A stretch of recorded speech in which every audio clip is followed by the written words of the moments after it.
Hey guys, today we're going to talk about one of the most historical pieces of Disneyland. And to do so, Fastpassfacts and Van Eaton Galleries will take you back to September 1953, to the weekend that's known as the Lost Weekend. Don't know what the Lost Weekend is? Stick with us and we'll tell you all about it. So, September 1953. Walt Disney wants to build Disneyland, but he can't afford it, and he realizes he needs something visual to convince investors of the magic that Disneyland will bring to its guests from all around the world. And so, while Roy Disney was setting up meetings in New York with potential investors, Walt was going crazy thinking about what they should do to make it happen. On Saturday, September 26, 1953, Walt called Herb Ryman, one of the best artists that Walt could think of, and asked him to meet him at the Disney studios. When Herb got there, Walt asked him to help him draw the plans that were going to make this dream happen. Walt needed Herb to draw a large map of Disneyland so that Roy could take it to New York the following week. But Herb got a little nervous.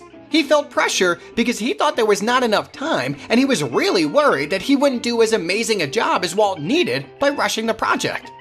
But Walt, being as great as he was, convinced Herb to work on the map by telling him they're going to work together on the project day and night at the studio and that he's going to do an excellent job.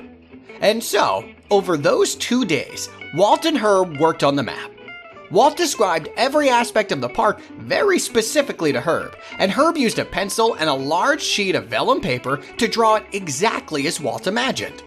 When they were done drawing the map on the vellum sheet, they transferred it to a more durable sheet, where it was hand-colored and adhered to a presentation board so that Roy could take it to New York.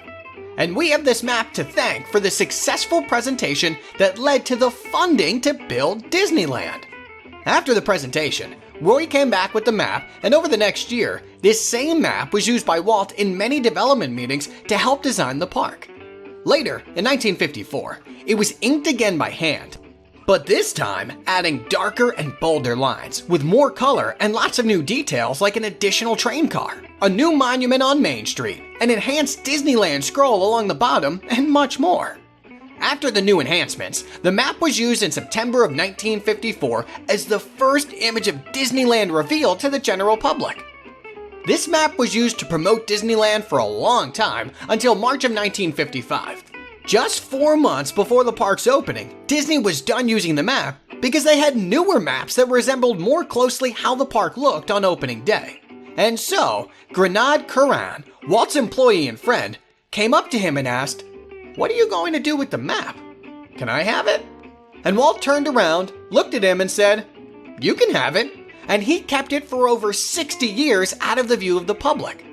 But now, the map is returning to light in the Van Eaton Gallery's upcoming exhibition and auction, Walt Disney's Disneyland, where you will not only find this amazing piece of Disneyland history, but lots of more Disneyland collectibles that you can't miss. The exhibit opened on June 2nd and will run through June 24th, and the auction itself will be held on June 25th. Go check it out, because it's going to be amazing.